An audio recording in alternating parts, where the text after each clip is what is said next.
It was called the War, for it was the only one ever fought, and it lasted for centuries. Both sides fought for the right to exist, challenging each other with their opposite natures. The Eloi devised cunning tactics, built powerful weapons and terrible war machines that were released upon the enemy like scorpions onto ants.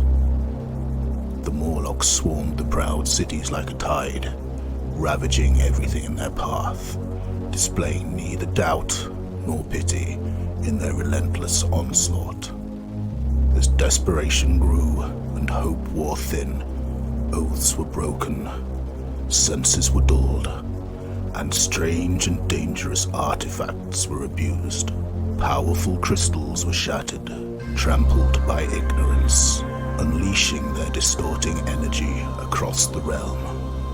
Soon the land was scorched, and the firmament started shimmering with unseen colors. On the gates of Lagash, the White City, the two armies clashed viciously for days, while reluctant Eloi artificers activated aberrant inventions and directed their mechanical servants against the enemy lines. On the 9th day, a grave rumble fell on the world, and both sides trembled as they watched the sky become obliterated while a great maelstrom swept over it all. The chaos that followed has never been properly described by any poet or scribe. There are vague accounts of mountains falling and the ground opening up like a mouth to swallow entire cities. We support our reason on the natural order of things, and this order was disrupted when the very fabric of reality was torn apart. Neither side would ever claim victory. The Eloi watched their numbers dwindle and their glory dim from the heights of their crumbling towers and battered keeps. Soon a sickness of the soul spread among their kind.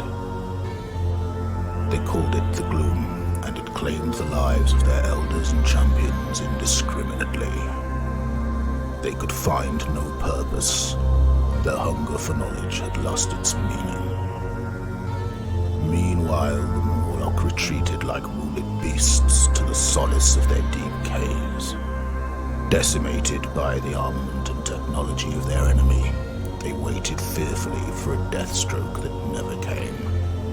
From all this suffering and devastation, the void grew like a blister until it burst, infecting reality like a disease, stretching its tendrils of darkness across the ruined northern territories, corrupting it all with its nothingness. As the bewildered demiurge contemplated how his once proud work crumbled, a solemn silence fell, and then, rising in a crescendo from beyond the limits of possibility, a boundless, terrible wail was felt by all things living and not, shaking the very pillars of creation.